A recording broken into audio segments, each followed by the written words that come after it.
And so for today, Hannah had asked me this morning, she's like, last night, what are you speaking on? And I told her in a condensed way, and I'm like, I'm struggling how to just recap the idea in simple terms. And I always try to put that challenge to myself as far as, okay, if I just had to give a 1-sentence or 2-sentence summary of the teaching, how would I say it? And so if you're taking mental notes or physical notes, you can title this Scripture, Context, and Language. Or, I thought of another title, Our Relationship with God in Our Context. And really, this is my hope for today, because this is such an ample topic, and there's different sources I've learned some of this stuff I'm about to share from today. And trying to condense it into 30, maybe 40-minute chapel teaching, it's tough. And so at the end, there will be some recommended resources if you guys want to look further into this. But this is really my hope for us today, that the things we're going to be studying, it's really going to be a teaching about how our context, our language, the time, the language we speak, that we live in, affects how we ultimately view God, our relationship with Him. And so for you guys, as you're learning Spanish, I hope that at some point, if it hasn't happened yet, because some of you guys, your first trimester, some of you guys coming up on your last, that Spanish becomes more than just, something to learn. And obviously, all of you guys are learning it to minister to people, but my prayer is, to a certain degree, that Spanish does become a heart language for each and every one of you, a heart language specifically in how you interact with God. Because when we think about, our relationship with God, we think about it in English, we hear God speak to us in English, we read the scriptures in English, we sing songs in English, but for millions of people in the world, they don't hear God in English, they don't read the scriptures in English. Like, their heart language, of course, is Spanish. And so my hope and prayer for each and every one of you is that you would also pray that for God to make Spanish not just, yes, a tool for ministry, absolutely for ministry, to reach people with the gospel, to disciple well, but that it also become something that's also intimate to you, a way in which you can commune and have fellowship with God. And so besides just encouraging guys to excitedly embrace Spanish, even though sometimes it's like, these exams, or I don't know what this person at the bakery just said to me, or whatever, I also hope that today expands all of our views of God and humanity. That again, God is a creative God. And yes, we have languages because of what happened in the story of Babel.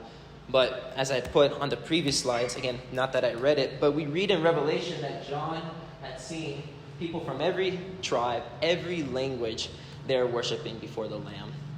And so in every culture and in every language, we can see God expressed, I guess we could say different ways, or certain aspects of God more emphasized depending on the culture or the context. And I hope that today also helps bring our awareness of the relationship between our context and how we ultimately interpret God, how we come to understand Him, His revelation of Himself to humanity, and hopefully that this also spurs us on to humility. That as we are continuing to immerse ourselves in the Spanish world, whether it's for the next year or the next, 20 years, however long it may be, that we can continue to humbly ask, okay, God, help me understand you from the perspective and the language of Spanish-speaking people. And so just a little bit of a roadmap.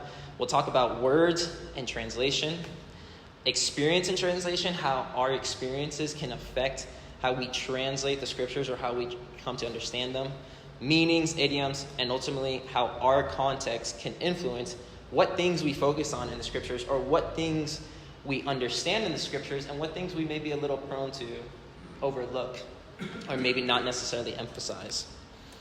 And so starting with words and translation, just want you guys to take a moment to look. We can have Greg correct me here since he knows Hebrew. But just some of the online sources I found, some of these numbers will differ depending on the source and depending on what words they count as being legit or in use. But in Hebrew, biblical Hebrew, so again, when we look at our Bibles, obviously we understand that almost all of the Old Testament, with the exception of a few chapters in Daniel, was written in Hebrew. And then our New Testaments were written in Greek. And so for us, biblical Hebrew, there's about 8,000 words. Modern Hebrew today estimates about 100,000. For the Greek of the New Testament, what was called Koine Greek at the time of Jesus, We know that there was at least 5,400 words. We don't actually know how many words existed in Greek in the past. But then in modern Greek, there's anywhere from 70,000 to 350,000 words. But then I want you guys to really look at English and Spanish, because that's the language. All of us speak English. Spanish, all of us, that's the language we're learning. So in English, depending on who you read, there's an estimate of anywhere from 171,000 to 470,000 words, or upwards of 1 million. Now, English, because it's a language that's existed for hundreds and hundreds of years, there's a bunch of words that we don't use in common language. And then, of course, you got U.S. English, English from the U.K., English from Australia. So it's like, okay, how do you count those words as well? But then even Spanish doesn't even, there's a significant gap between how many words we have in English and how many words we have in Spanish. More words in English versus more words in Spanish. So just for us to think for a moment, when we go to our scriptures, when Christians, when translator goes to the scriptures, and they're trying to figure out, okay, God, what are you trying to communicate with this Hebrew word? Again, 8,000 words of biblical Hebrew, or 8,000 Hebrew words in the time of the Old Testament. And us in English, we have, about 20,000? Or 20 times, 30 times, 40 times more words. So it's like us trying to figure out, when this one word is used, what is trying to be said here? Because when you have a language, translating from a language that has a lot of words to lesser words, okay, the language with lesser words, those words are more ample in their use. They're more picturesque. They're more fluent, or fluid, I should say. And you can put them in a lot of different contexts, but then they can have vastly different meanings depending how the word is used. Where in English, we could say in Spanish, there's a little more specificity, but it's like, man, God, what are you trying to say in certain passages? What idea are you trying to communicate? And then the same thing happens with Greek as well. Let's just look at a few examples. So, for example, in Koine Greek in the New Testament, we know that there's at least 4 primary words for the word love. In English, we just say love. We say, I love my spouse. Oh, I love pizza. Like, we use it from things that are really, non-important to things that are deeply important. But in the time of Jesus, they wanted a little more specificity with it. So for us, when we read our New Testaments and we just see love, love, love, love, love, there's something that's an idea that may be a little lost, because we don't have that precision or that specificity with the word love that's being used. But Spanish has that advantage where can be a little bit of a distinction. So for example, if you think about the passage of John 21, it's kind of like the end credit scene to the Gospel of John. Like Gospel of John 20, the end of John 20 says, Jesus, if everything was written that Jesus has done, not even the world can contain, all the books. And then John 21, it's like, oh, there's one more scene. It's like, whoa, John 20 sounded like it had ended, so what's going on here? It's kind of like Marvel movies, how they kind of have like that post-credit scenes at the end. And in John 21, we read that story where Jesus restores Peter back to ministry. And 3 times he says to Peter, Peter, do you love me? And in English, we just say, do you love me, do you love me, do you love me? But in the Greek, it says, Peter, do you agape me? Agape. And then the last time it's phileo me, like this brotherly companion love. And in the Spanish, it kind of has a little bit more of that nuance. Because in the Spanish, a lot of translations will say, Pedro, me amas? And then the last time we'll say, me quieres? And so again, just an example where in English, when we just have the word love, even though in English we have a lot more words than in Greek, we do kind of lose something there because we don't have as much specificity with that specific idea. Or in Hebrew, even though Hebrew has a lot more words, or a lot less words, the word praise, we just say praise, but if you read the book of Psalms, there's at least 7 main words that we translate in English as praise. Some of them mean lifting up your hands, shouting, being more ecstatic, and then some of them are just a more quiet, a more contemplative type of praise. But again, when we read it, we kind of miss that because of just translation differences. And then as you guys continue to learn English and Spanish, you're going to realize there's just some things you cannot translate one-to-one. That even happened yesterday. I don't remember what the word was that some of our Tico friends were talking about. And they're like, we don't know how to translate it in English. There's just some things you can communicate the idea, but there's not going to be a one-to-one word equivalent. So some fun stuff in English, for example, is we have the word homesick, like I'm feeling homesick, cuddle, or hater, like that person's a hater. But those words, there's not a one-to-one translation in Spanish. You can communicate the idea, absolutely, but you can't find a specific word. Or in Spanish, madrugar, this word means to like get up basically in the middle of the night. Like, oh, I woke up at 3 a.m. And they will use that verb like, it's almost like I 3 a.m', I 2 a.m'. But in English, we don't have a verb for that. Or they have a word for the day before yesterday. We say the day before yesterday, but in Spanish it's anteayer. And so anyways, there's some more examples of these. But again, the idea is for you guys to understand that as you read the scriptures, like we are reading it within the limits of our own language. And so as you guys continue to learn Spanish, hopefully Spanish, again, will help broaden your idea, your understanding, your own relationship with God, and realizing, man, there's things or ideas that may be communicated a little more specifically or a little more deeply in Spanish about God that maybe I don't see in English, and vice versa as well. And so there's this beauty and this benefit and this blessing of learning more than one language. And so, of course, we know that words develop, like in English, we have so many words, and in Spanish, modern languages, compared to ancient languages, because of experiences, because of technological advances. So again, think about, in the United States, we have snow, for example, and now we have whole vocabulary for snow stuff, snowmobiling, skiing, blizzards. But then you go to a culture or context that's more isolated. They've never seen snow. They've never experienced snow.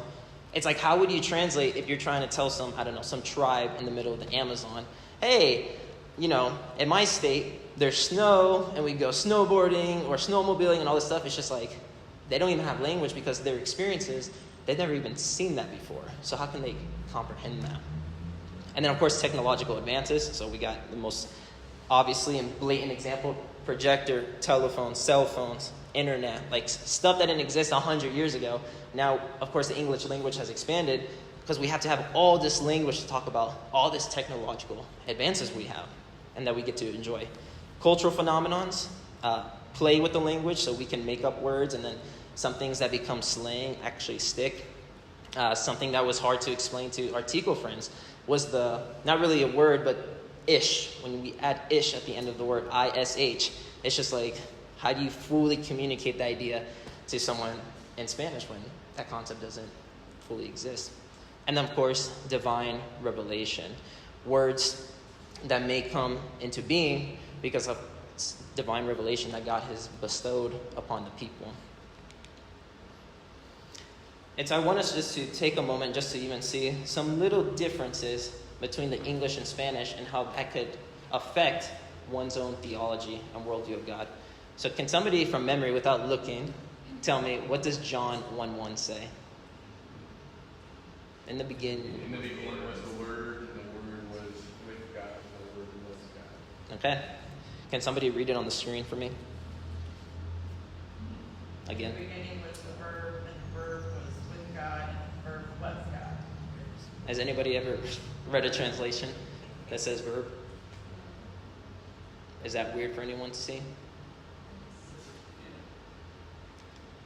So in the English NIV, and pretty much every English some English translations will transliterate the Greek. So they'll put, in the beginning was the Logos. But in the beginning was the Word, and the Word was with God, and the Word was God. But many Spanish translations, not all of them, but many, won't use the word word in Spanish. Use the word verb, such as the NIV in Spanish. En el principio ya existía el verbo, y el verbo estaba con Dios, y el verbo era Dios. And so there's a number of translations, they don't say word, they say verb. And I'm like, that's very interesting. Why do they put that? Does somebody know what the Spanish word for righteousness is? Justicia. And then what about justice? Justicia as well, same word. Abraham believed the Lord, and he credited to him as righteousness, Genesis 15:6, and a verse that is repeated, that's cited 3 times in the New Testament. Jay, what does it say in Spanish? Abraham creyó al Señor y el Señor se lo reconoció como justicia. Okay. So again, if you put in Google Translate like righteousness, English to Spanish, it'll say rectitud. But if you do it the other way, then rectitud will translate as a different English word. So again, in Spanish, they'll use justicia for righteousness and for justice. And so it's like, how would our theology, our understanding of God, justice, and righteousness be affected if we just had one word for it? Again, in English, we could say they overlap, but there's some difference between them. But in Spanish, it's just one word.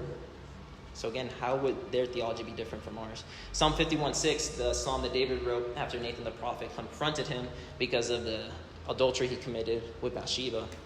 In Psalm 51:6, in the English NIV, it says, "Yet you desired faithfulness even in the womb.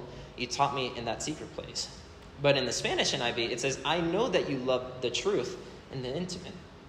In the secret, you have taught me wisdom." So again, just differences like that I find fascinating. And so I would encourage you guys, as your Spanish gets to a certain level, seek to, if you don't have a bilingual Bible, definitely get one. Seek to read the scriptures in both, and even seek to memorize the scriptures in both languages. So instead of translating it literally from English to Spanish, it's like, wait, no, how does the Spanish actually communicate this idea to its hearers? So again, just for us to really think about the idea, how is our worldview, how is our theology, our understanding of God affected by our language? Because even our type of English is one English among however many languages, hundreds if not thousands of languages that have existed through the course of human history. And what things we may be missing on, and then what things may we deeply understand because of our English language. And so again, I hope that you guys see, though, now that you're learning Spanish, you can see that as again, this is just something that's supposed to be a launching pad, of course, into something deeper. But over time, for you guys to see Spanish, again, not just as a chore or homework to accomplish, but as a way to go, God, through this language, there may be ways you communicate to me or other truths that you may reveal to me that maybe I wouldn't have seen or seen as deeply in my own native language of English. So let's talk a little bit about our experiences and translations. And so some of these come from real-life stories of Bible translators having to overcome hurdles of translating the Bible to certain contexts, to certain people groups. So in Matthew chapter 7, this is towards the end of the Sermon on the Mount, Jesus, after saying, ask and it will be given to you, seek, knock, he says, which of you, if your son asks for bread, will give him a stone? Or if he asks for a fish, will give him a snake? If you then, though you are evil, know how to give good gifts to your children, how much more will your Father in heaven give good gifts to those who ask him? And so, in verse 10, can somebody tell me, is the idea, the connotation of giving a child a snake, is it good or is it bad? In Jesus' point. Bad. It's bad. He says, if your son asks for bread, will he give him a stone? Or if he asks for a fish, will he give him a snake? So Jesus' obvious answer to his context at the time, the people go, no, you wouldn't do that. But there was Bible translators who found themselves in a certain tribal group. And in this tribal group, what did they eat? Snakes. Snakes were a delicacy. Snakes were common food for them. So as they're translating this, and as they're communicating this idea, and they first initially said this to the tribe, they go, if he asked for a fish, will he give him a snake? The tribe said, yes, of course. What's wrong with giving a snake? And so the Bible translators had the hurdle. Do we keep the word for word word for word translation? Or do we seek to translate, to communicate the idea better to them? Changing snake for something else that's negative for them so that they can understand what is God trying to communicate here. Come now, let us settle the matter, says the Lord. Though your sins are like scarlet, they shall be white as snow. Though they are as red as crimson, they shall be like wool. Isaiah 1:18. What do you do? How do you translate this? Again, I had to mention this earlier. If you go to a context where they don't know what snow is, they've never seen it, they've never experienced it, you may be like, Chris, that doesn't happen nowadays. Say to the contrary. If you meet some of the other missionaries who come through here through the years, we just met some that went to the Amazon, and that's their story. Or other missionaries who've gone to somewhere in the bush of Africa. And they show them photos of New York City or Chicago, these places with skyscrapers and high-rise buildings, and they go, one, that's not real, and two, what is that magic? What is that image you're showing us? And so again, these Bible translators, they have to basically find something within the context of these people to go, okay, what is something that represents cleanness, purity in their context? Because we can't use the word snow to them because they don't know what snow is. The next day, John saw Jesus coming toward him and said, look, the Lamb of God who takes away the sin of the world. And so what do you do if you're in a context And again, even in Revelation, like Jesus, John sees, he hears about the Lion of the tribe of Judah, but when he looks, it's the Lamb who was slain since the foundation of the world. But what do you do if you're in a context and you're trying to communicate to people that Jesus is the Lamb, but then they see lambs as evil or as impure? Do you stick with that image of the Lamb? Or do you try to go with a different animal that they would see as pure? So again, how is our worldview, our understanding of God, of the Scriptures, understood by our own experience? And how is other people's experience in the world, or their own worldview, affected by their language? So let's take a moment to talk about meanings as well, because we can use the same words, but have entirely different meanings. And we actually had kind of somewhat of a comical talk about this with Jonathan and Tara one Tuesday night dinner. So in English, we can say like, I like so-and-so, and mean in a totally platonic, non-romantic sense. I'll be like, yeah, I like Josh, I like Brian, I like Seth, like I can get along with those guys. But in Spanish, if I say, ooh, me gusta Josh, or me gusta Brian, they're not hearing like, oh, I get along with them, or I like them in a platonic sense. They're hearing a romantic sense as well. Melissa, we had a good laugh about this the other day. We got what you were trying to say in English. You said to our friend Eddie, in Spanish, you said, me gusta tu mente, like I like your mind. And then he's like, eso suena extraño. Or like, and we all started laughing because we got what you're saying, but it was like, yeah, that in Spanish, the idea, even though we can, okay, the direct translation, like gustar, it should be the same. But no, the meanings are not always the same. And so obviously in Spanish, we wouldn't say, I like someone, we would say, me cae bien, or me cae mal. And the USA English versus British English, again, the word fag, or, a bundle of sticks. Nowadays, we don't use it like that, but even in Britain today, they'll use it as a slang, I think for a type of coffee, if I'm not mistaken. So again, you would never be saying that in the USA, but if you go to Britain, you can hear a different story with that. And we were talking about that with Jonathan and Tara, that he got in trouble for saying that when he was a kid. Or in Spanish, we can say huevos to mean eggs here, but if you go to other Spanish countries, huevos will refer to, male testicles, or they'll hear like the double meaning. They're like, ha ha ha, about it. Or bichos. Bichos meaning bugs, but Cubans, when they hear bichos, also means testicles to them. And so I remember when we were here, because my parents grew up around a lot of Cubans, so when they heard bichos too, they couldn't help but like associate it with something else. And Hannah, when we were in actually La Fortuna, funny enough, she's like, hay bichos acá. And my dad was like, and I was like, Dad, like, she means bug. He's like, I know what she means, but again, different context. Or of course the phrase regálame. We can say here in Costa Rica, totally appropriate. They understand you're saying, give this to me. A few weeks ago when my aunt, who's from the DR, she was visiting, we went to an ice cream shop, and I said that to the lady. She ordered her ice cream, and then I ordered mine, the one by Mega Super, and I said to the lady, regálame, and my aunt looked at me, she's like, regálame, como que quieres decir? And I explained to her, I'm like, no, like here in Costa Rica, it just means dame, like it's not this, and I explained to her the idea, and she goes, that's good to know, I had no idea. But me, I have to be conscious of that when I go back to the States, because any other context, and the teachers here will talk about it, you say regálame, what the other people hear is, hey, give this to me for free. And they get annoyed or upset about that. And then the last one, I find this really interesting. In Spanish, well, actually, I'll start with the English example first. If, let's say Seth said something, and then afterwards, after he was done talking, he walked away, and if I expressed doubt towards what Seth said, when somebody expresses doubt towards something someone says, what exactly are they communicating? Okay, distrust. Anything else? Yeah, like, I'm like, I'm not sure, something doesn't seem right there.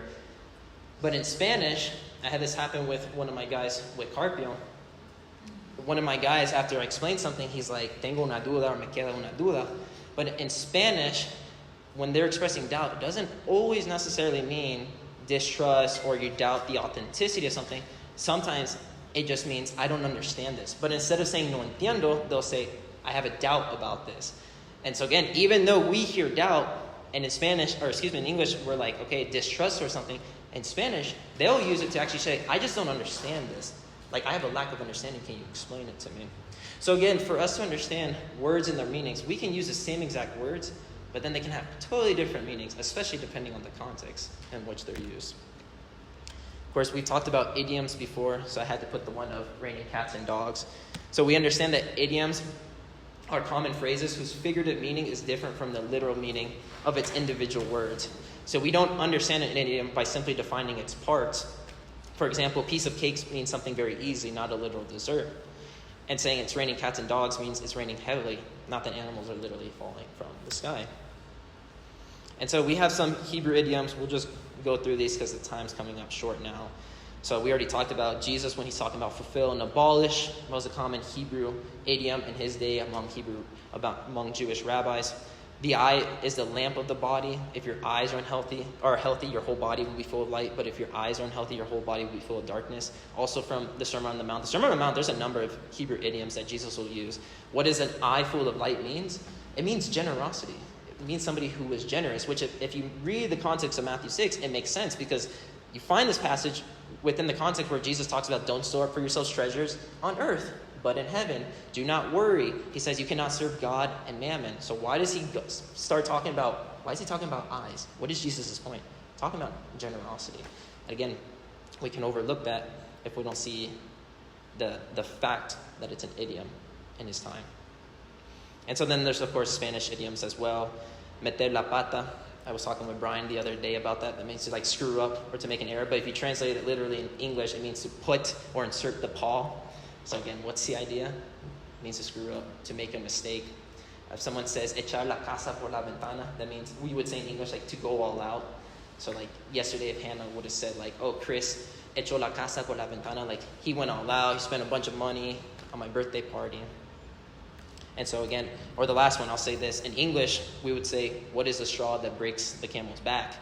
Can't translate that literally in Spanish. You have to translate it differently. Specifically, they'll say, ¿Qué es la gota que colma el vaso? What is the drop that fills or overflows the cup? And so again, us to be aware, we can misunderstand something if we don't understand the idiom, not realizing that it's something figurative, not something literal that's being communicated. And then the last one are context and hermeneutics. So just examining how does our context, our upbringing affect what things of Scripture we'll focus on, and that can even build whole theologies or doctrine on. Melissa, this is something me, you, and Will had talked about some time back. You probably remember this. But yeah, go ahead. Why did the prodigal son return home? Go ahead, Melissa. Because there was a famine in the land, the community didn't share any food with him, and he squandered his wealth. So again, it depends what context you're in. For me growing up, I remember what was emphasized in my context in the U.S. was the prodigal son went home because he squandered his wealth.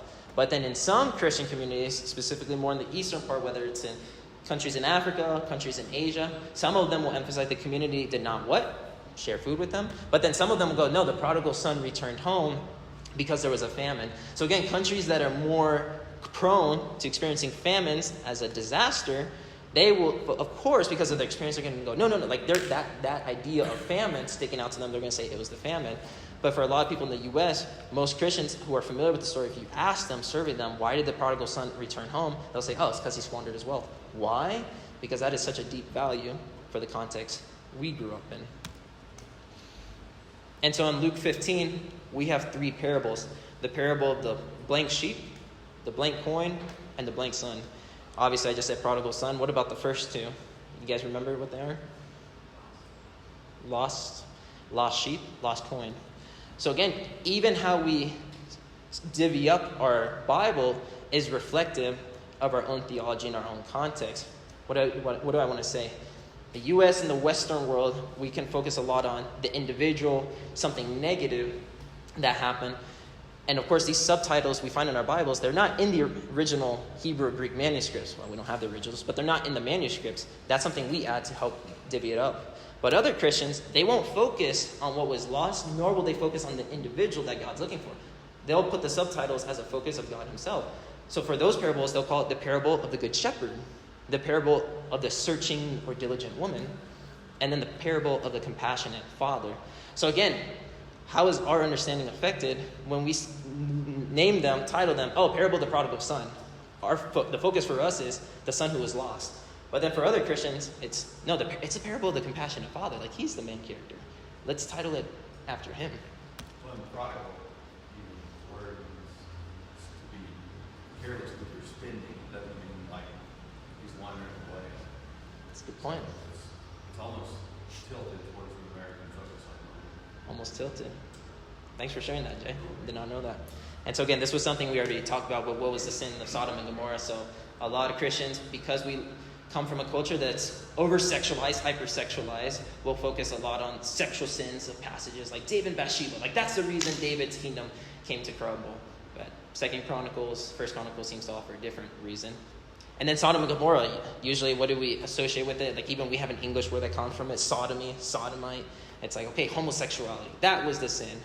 And we just saw last week, was it last week or 2 weeks ago, that there's 9 different reasons that the scripture gives, from yes, sexual immorality, to a lack of hospitality. So again, how is our theology affected by our context, by our upbringing? This is why I encourage I challenge myself, and I encourage you guys too, when people ask for reading recommendations, I always say, try to read someone who's not from the same country as you, a Christian. Like if you're reading theology books from a different country, from a different denominational background, and from a different time period. Like don't just read 21st Christians in the USA, but read Christians throughout time, throughout history, from different countries to understand how did they come to understand God? What things are they seeing that maybe I'm not seeing?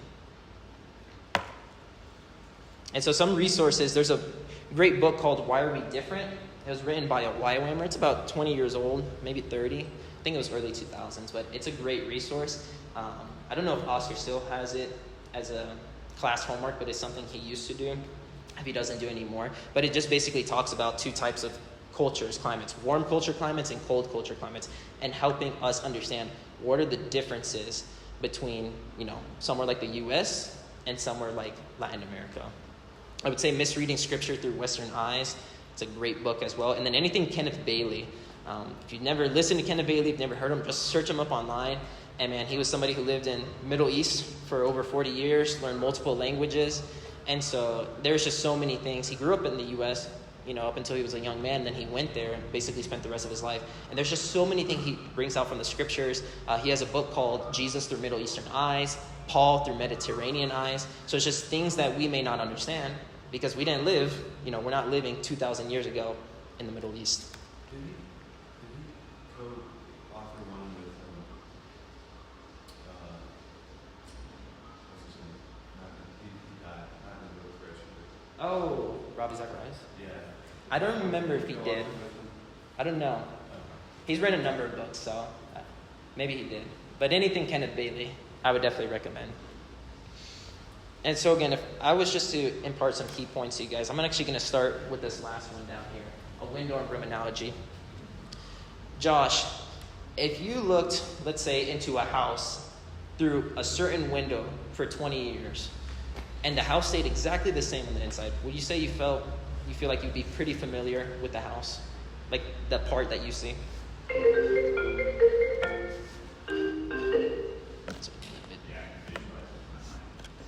Okay.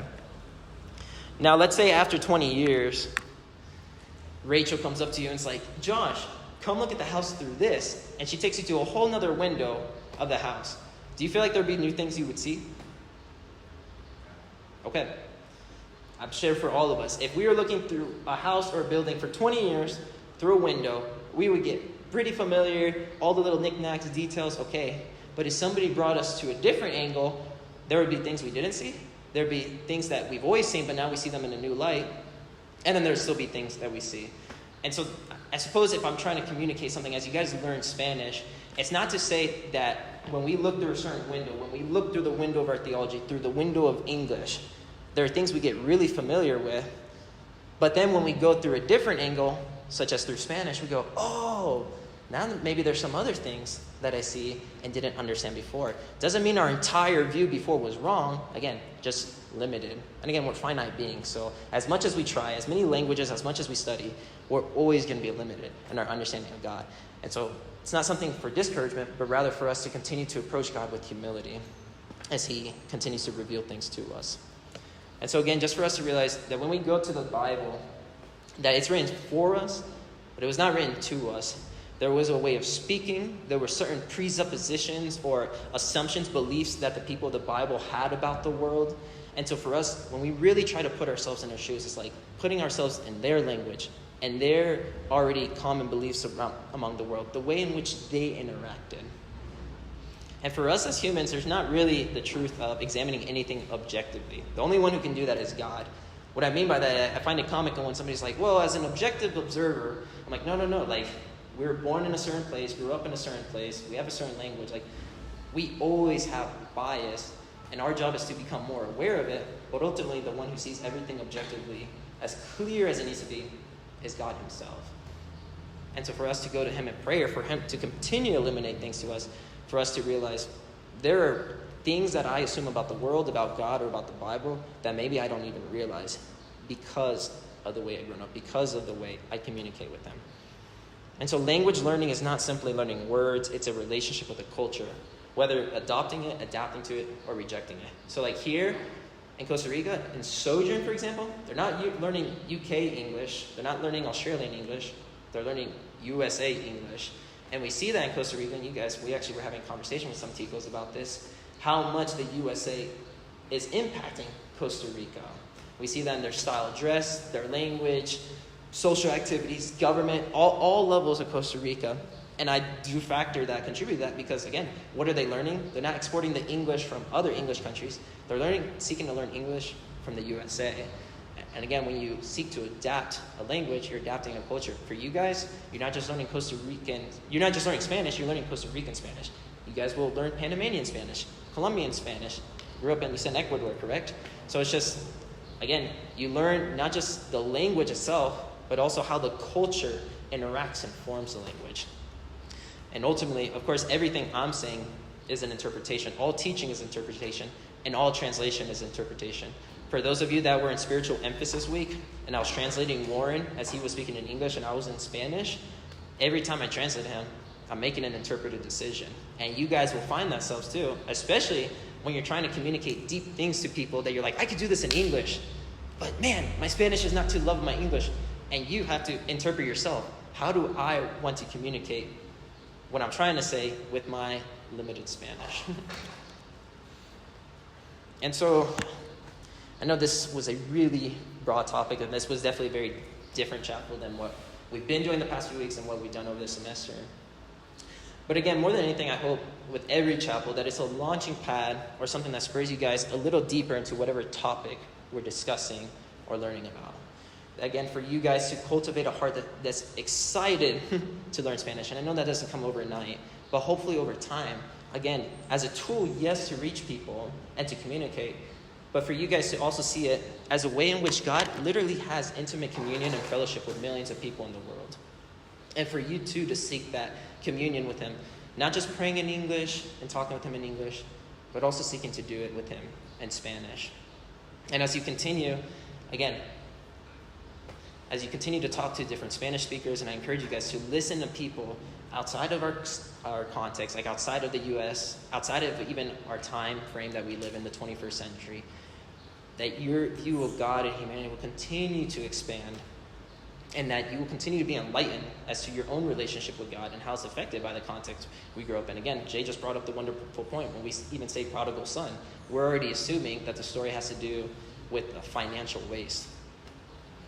And ultimately, that this spurs us on to humility, that as we sit down across the table, again, from Panamanian Christians, Costa Rican Christians, Colombian Christians, it doesn't even matter if they come from the same quote-unquote denomination. There will be conversations that you have, you're like, wow, they view this so differently, so wildly differently. How are we, like, yes, we're both still Christians, but how did they come to this conclusion? And for us to hopefully spur on that humility, to be willing to hear one another, and how we come to interpret God and his divine revelation to the world. So again, I encourage